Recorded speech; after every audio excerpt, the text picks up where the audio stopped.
పిల్లలు కావాలనే మీ కలను నెరవేర్చుకోండి. మొదటి కన్సల్టేషన్, మొదటి స్కానింగ్ ఉచితం. వివరాల కొరకు హెగ్డే ఫెర్టిలిటీని సంప్రదించండి. నిజమైన భూ యజమాని యొక్క హక్కులను కాపాడాలి.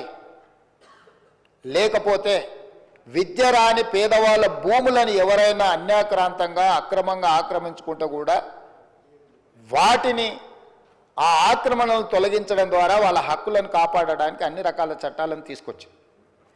తెలంగాణ రాష్ట్రం వచ్చిన తర్వాత మాజీ ముఖ్యమంత్రి చంద్రశేఖరరావు గారు తెలంగాణ రెవెన్యూ రికార్డ్స్ కానీ గత పాలకులు పాటించిన విధానాలు కానీ చేసిన చట్టాలు లోపభూయిష్టంగా ఉన్నాయి. ఇవి ఏమాత్రం ప్రయోజనకరంగా లేవు. ఈ చట్టాలను అన్నిటిని మార్చాలి. దానికోసం నా మెదడునంతా రంగరించి 80,000 పుస్తకాలు చదివి ఒక అద్భుతమైన సాంకేతిక నైపుణ్యాన్ని ఆవిష్కరిస్తున్న దాని పేరే ధరణి అని చెప్పి చంద్రశేఖరరావు గారు మనకి ఇదే సభలో చెప్పిండ్రు, వివిధ వేదికల మీద కూడా చెప్పిండ్రు అధ్యక్ష. దీనికి సంబంధించిన కొన్ని అంశాలు నేను నిజంగానే ఒక మంచి చట్టం, ఒక మంచి ఆలోచన, ఒక సాంకేతిక నైపుణ్యాన్ని రంగరించి, ఎందుకంటే ఐటీ రంగంలో విదేశాలలో చదువుకొని వచ్చిన నా అంత ఐటీ నిపుణుడే లేడని కల్వకుంట్ల తారక రామారావు గారు, తెలంగాణ ఉద్యమకారుడిగా తెలంగాణ సమాజంలో ఉన్న సమస్యలను అన్నిటినీ అవసోపాన పట్టిన ప్రతి భూ సమస్యకు నేను పరిష్కారం చూపిస్తా అని మాజీ ముఖ్యమంత్రి వర్యులు కల్వకుంట్ల చంద్రశేఖరరావు గారు పదే పదే మాట్లాడుతూ ప్రస్తావిస్తున్నప్పుడు నేను కూడా ఒక సందర్భంలో భ్రమలకు లోనైనా పర్వాలేదు, ఈ విషయంలో అయినా మాజీ ముఖ్యమంత్రి గారు, మాజీ ఐటీ శాఖ మంత్రి గారు ఒక మంచి విధానాన్ని తీసుకొచ్చి ధరణి ద్వారా శాశ్వతమైన సమస్యల్ని పరిష్కరిస్తారని, ఆ ధరణి నిజంగానే వీరు కొత్తగా కనిపెట్టినరేమని ఈ సందర్భంగా మీ ద్వారా శాసనసభ రికార్డులకే కాకుండా తెలంగాణ సమాజానికి కొంత సమాచారాన్ని విశ్లేషణ ద్వారా నేను చెప్పాలనుకుంటున్నా అధ్యక్ష. ఈ ధరణి అనే ఏదైతే వెబ్సైట్ కావచ్చు, లేకపోతే వారు చెప్తున్న ఈ సాంకేతిక అద్భుతము చంద్రశేఖరరావు గారు సొంతంగా కనిపెట్టిందో, లేకపోతే చంద్రశేఖరరావు గారు సొంతంగా మన రాష్ట్రానికి అందించిన గొప్ప వరప్రదాయిని ఏం కాదు అధ్యక్ష. 2010 సంవత్సరంలోనే ఒరిస్సా రాష్ట్రం, మన పక్కనున్న రాష్ట్రం, ఈ ధరణి పేరు మీద ఈరోజు తెలంగాణ రాష్ట్రంలో ఏదైతే ఈ ధరణి ఈ మాడ్యూల్ని ఇంట్రడ్యూస్ చేసినో IL&FS సంస్థకు 2010 సంవత్సరంలోనే అక్కడ రిజిస్ట్రేషన్లు చేయడానికి, అక్కడ భూ రికార్డులను పరిశీలించడానికి ఒరిస్సా ప్రభుత్వము నామినేషన్ బేసిస్ మీద వాళ్ళకి టెండర్ ఇచ్చింది అధ్యక్ష. ఏ 2019 సంవత్సరంలో చంద్రశేఖరరావు గారు ఏ సంస్థకైతే కట్టబెట్టిండో అదే సంస్థ, అదే యజమానులకు ఒరిస్సా రాష్ట్ర ప్రభుత్వము 2010 సంవత్సరంలోనే ఈ ధరణి పేరు కూడా మార్చలేదు అధ్యక్ష.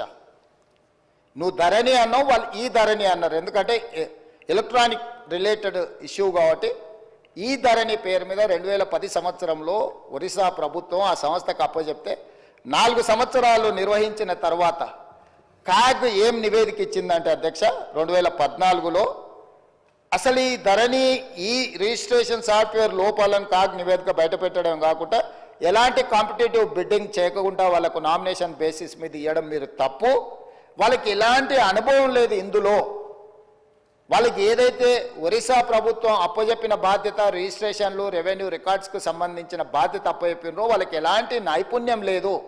ఇలాంటి నైపుణ్యం లేని సంస్థకు, లోపభూయిష్టంగా నిర్వహిస్తున్న సంస్థకు మీరు ఇవ్వడం 100% అని తప్పుపట్టడమే కాకుండా ఎన్ఐసి, కేంద్ర ప్రభుత్వ రంగ సంస్థ అయిన ఎన్ఐసికి ఇలాంటి సంస్థల్ని మీరు అసలు పక్కన పెట్టి వాళ్ళకి ఇవ్వకుండా వీళ్ళకి ఇవ్వడం తప్పు అని చెప్పి కాగ్ నివేదిక ఇచ్చింది అధ్యక్ష 2014లో.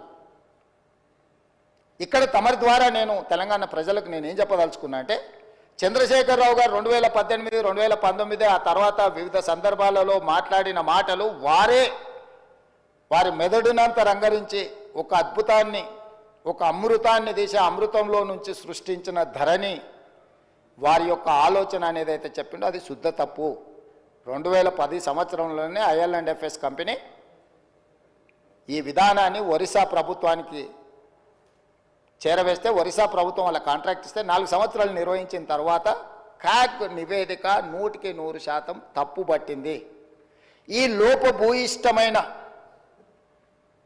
ఏమాత్రం ప్రజలకు ఉపయోగపడని ఈ సాంకేతిక నైపుణ్యాన్ని ఎందుకు తెలంగాణ రాష్ట్ర ప్రజల నెత్తి మీద చంద్రశేఖరరావు గారు రుద్దినరో ఇప్పుడు మనం ఆలోచన చేయాలి. అంటే ఒక రాష్ట్రము 4 సంవత్సరాలు ఈ ప్రయోగం చేసి ప్రయోగం ద్వారా సత్ఫలిత సాధించకపోను దీనివల్ల ప్రయోజనం లేదని కేంద్ర ప్రభుత్వ రంగ సంస్థ అయిన క్యాగ్ కాంప్ట్రోలర్ ఆడిటర్ జనరల్ తప్పు పట్టిన తర్వాత కూడా చంద్రశేఖరరావు గారు దీన్ని ఎందుకు తెలంగాణ ప్రజల నెత్తి మీద రుద్దిండో తెలంగాణ ప్రజలకు చెప్పవలసిన బాధ్యత ఈ రాష్ట్ర ముఖ్యమంత్రిగా నా మీద ఉన్నది అధ్యక్ష. ఈ IL&FS కంపెనీ గురించి కొంచెం చర్చించుకోవాలంటే కొంచెం వెనక్కి వెళ్ళాలి అధ్యక్ష. 2011కి వెళ్ళాలి మనం. సుమన్ టీవీలో మీ పర్సనల్ అండ్ బిజినెస్ ప్రమోషన్స్ కోసం కింది నెంబర్కి కాంటాక్ట్ చేయండి.